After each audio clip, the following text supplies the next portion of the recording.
Oh my good Lord, have I got a good one for you today. Remember the last time Democrats impeached Trump twice? How did it turn out for them? Spoiler alert. So help me God. So help me God. Congratulations, Mr. President. So anyways, here we are again. Check out this little feller. Shri Thanadar has introduced 7 more articles of impeachment against President Trump, and it's already blown up in his face. I bet you can't guess where he's from. Welcome to the doghouse.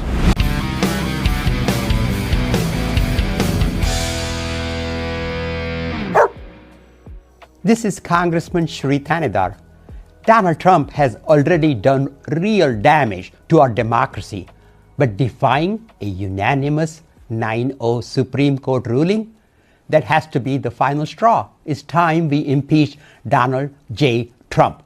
The court said the wrongfully deported Kilmer Garcia must be allowed to return and receive due process. Trump ignored it.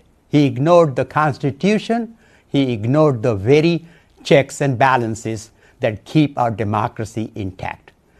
This isn't an isolated incident. It's part of a dangerous, deliberate pattern.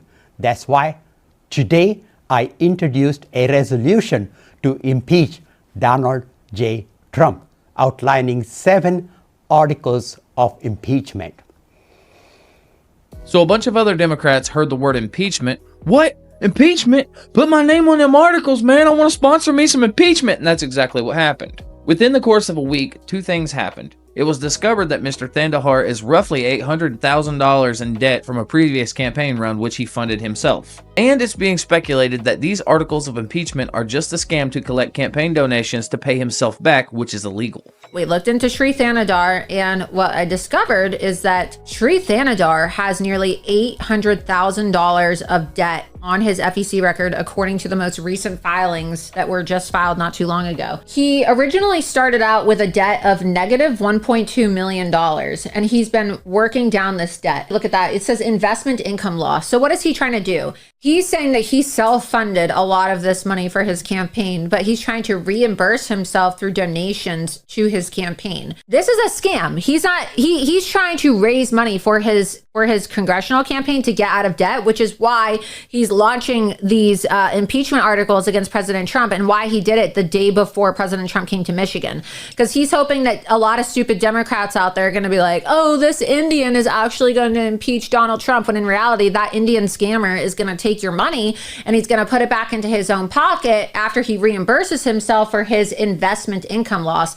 First of all, you don't invest in a campaign, you donate to a campaign. You don't get your investment back after you invest into a campaign, because that's not how campaigns work. That's actually a violation of campaign finance laws, right? That's why Ron DeSantis got in trouble, if you recall, because he was calling his campaign donors investors, as I exposed during the presidential primary. So the fact that he's calling it investment income loss, in my opinion, is grounds for him to be investigated for campaign finance fraud. The second thing that came up is the resurfacing of the fact that Mr. Thanadar used to own a lab that went out of business in 2010. Now, when this lab went belly up, animal activists rescued some of the over 170 animals that were abandoned at the facility, some of which were, let's say, in pretty bad shape. Shri Thanadar is responding to new reports regarding a company he owned 8 years ago that's now bankrupt.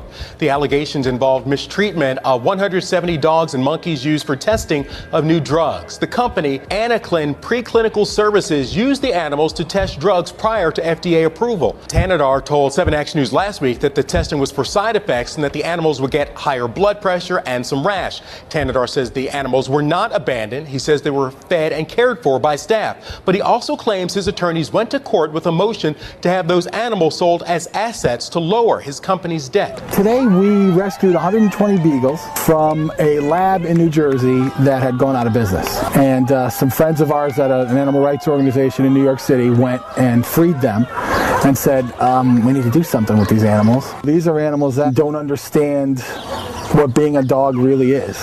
And these are 120 animals that on this 4th of July have an opportunity to be free. Well, he was shaking and hiding in the corner. And when I picked him up, his heart was beating really fast, just scared. So I just put myself on the ground and let him come over to me little by little. Take a look at your new hero. In what world does a native of India who's only been in Congress since 2023 and who we can barely understand have any business trying to undermine the America First agenda that we all voted for? So in the aftermath of all these things coming out about Shri Thanadar, Jerry Nadler, Robin Kelly, and Kweisi Mfume all pulled their names from being co-sponsors of the articles of impeachment. It's like this guy got offered a rock a little too powerful for him. Nah, I'm good. It's like the Democrats have had to stop and do a little soul searching. On the one hand, Donald Trump is like the living embodiment of Satan himself. On the other hand, this guy may actually be a little bit worse. That's the mentality it would have taken for the Democrats to pull their names off of this thing. Maybe we'll just let someone else impeach the president. This guy's got a little too much baggage. Because liberal, if you like what I do, please leave a like. They really help. Consider subscribing, and I'll see you next time. What do I do now? I've been drummed out of my profession. I'm a disgrace. Even this babbling brook sounds almost like mocking laughter.